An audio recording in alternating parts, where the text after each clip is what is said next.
Bon, alors, en attendant la conférence qui aura lieu ce soir, je vais te raconter une histoire d'un pote. Je pense que c'est très important que tu comprennes ça. Encore une fois, je dis ça en connaissance de cause. Ça fait 6 ans que je monte des business en ligne. J'en ai planté des dizaines. J'ai vu des gens en planter beaucoup. Aujourd'hui, j'accompagne des indépendants, des entrepreneurs, probablement comme toi, vers leur premier profit digne de ce nom. Autrement dit, on oublie tous les systèmes à la con, enfin, tout truc à la mode, on va oublier. Tous les shiny object syndrome, ce qui veut dire en français en fait tous les nouveaux trucs qui brillent en mode hey, solution magique, super hack ou je sais pas trop quoi, on oublie. On fait du concret, du tangible, bref. Euh, c'est l'histoire d'un gars qui s'appelle Marc, qui a commencé en même temps que moi et d'autres potes à monter des business en ligne. Donc à peu près au même moment, à peu près au même âge, on s'est dit tiens voilà, on a envie d'être indépendant, fuck les sociétés, fuck les règles à la con. On n'a pas envie de bosser toute notre vie dans une tour à la défense. On n'a pas non plus envie de se faire racketter par, bon, alors Macron, il n'y avait pas à l'époque, mais par l'équivalent de l'époque. Je sais plus si c'était Hollande ou Sarko, peu importe, tu vois, tout ça c'est la même chose. Et ce qui est marrant, c'est que tout le monde y allait en mode bourrin sauf Marc. Marc, c'est un mec qui réfléchit. C'est un mec qui prend le temps de prendre une décision, qui cherche le bon moment, qui a toujours une excuse, qui a toujours un problème, qui a toujours quelque chose, qui est peut-être plus intelligent que les autres, peut-être qu'il réfléchit plus, peut-être qu'il prend plus le temps de réfléchir à ce qu'il va faire. Euh, Il est peut-être aussi un peu plus méfiant, c'est qu'il voit un peu de l'arnaque partout. Alors bon, bah, tout n'est pas d'arnaque sur Internet. Et voilà. Maintenant, si on fait avance rapide, tout le monde a très bien gagné sa vie. Pas tous au même niveau, pas tous à mon niveau, mais tout le monde a plutôt bien réussi dans la bande de potes. Sauf Marc.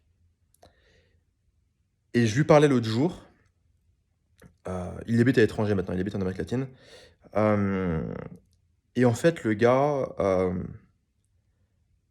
c'est compliqué à dire, mais en gros, tous ses potes sont devenus blindés, sauf lui. Ils ont tous commencé en même temps. Ils ont tous eu accès aux mêmes informations. Ils ont tous eu plus ou moins le même âge et les mêmes opportunités.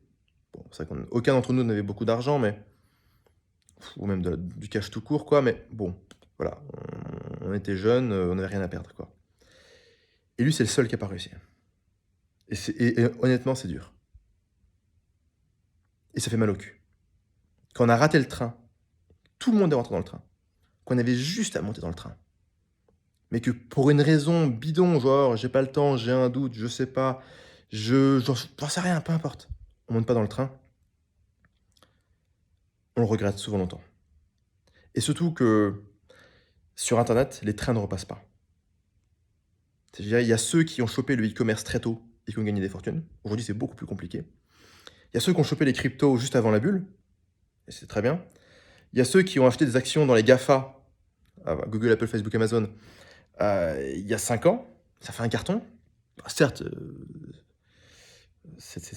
peut-être que c'était prévisible ou pas, je sais pas. En tout cas, ils ont acheté, ils ont fait une super plus-value. Il y a ceux qui ont lancé des formations en ligne à l'époque où personne ne lançait des formations en ligne, mais où le marché voulait des formations en ligne et qui ont ramassé le jackpot. Il y a des gens très nuls qui sont devenus très riches. Et il y a tous ceux qui sont restés sur le quai, qui ont vu le train, qui ont vu l'opportunité, mais qui se sont dit non, c'est de l'arnaque, non, j'y crois pas, non, c'est nul. Ou alors qui se sont dit moi, j'ai fait la chose différemment parce que je suis plus malin que tout le monde. Ou juste qui se sont dit c'est pas le moment, là, je vais attendre demain, etc. Peu importe. Et ça fait mal. Honnêtement, le gars, en fait, il a même plus envie de nous fréquenter. Parce que dès qu'il nous fréquente et dès qu'on dit ouais, viens, on fait une bouffe, etc. C'est vrai qu'on voyage tous un peu autour du monde, mais très régulièrement, on se retrouve genre en France ou en Europe, quoi. Et on se dit, bah allez, on se fait une bouffe comme au bon vieux temps, quoi. Et lui, c'est le seul qui veut pas venir. Parce que chaque minute qu'il passe avec nous, ça lui fait mal au cul. Et c'est pas en fait qu'on s'en raconte. C'est pas qu'on remue le couteau dans la plaie. C'est pas que on se moque de lui. En fait, on s'en fout. Enfin, c'est notre pote. On va pas le juger là-dessus, quoi. Mais pour lui, ça fait mal au cul. Ça fait mal au cul de voir que tout le monde a réussi, qu'on n'était pas meilleur que lui, qu'on n'était pas plus intelligent que lui, qu'on n'était pas forcément plus travailleur que lui, ou plus je sais pas trop quoi que lui, mais que nous on a réussi et pas lui. Et que la seule différence, c'est que on s'est bougé le cul au bon moment. Tout ça pour te dire, bouge-toi le cul. Ce soir, on se fait une conf. Bon, conf, atelier, t'appelles ça comme tu veux. Je serai en live. Je sais pas s'il y aura un replay. Et en fait, tu comprendras pourquoi, parce que je vais dire des trucs qui sont un peu borderline.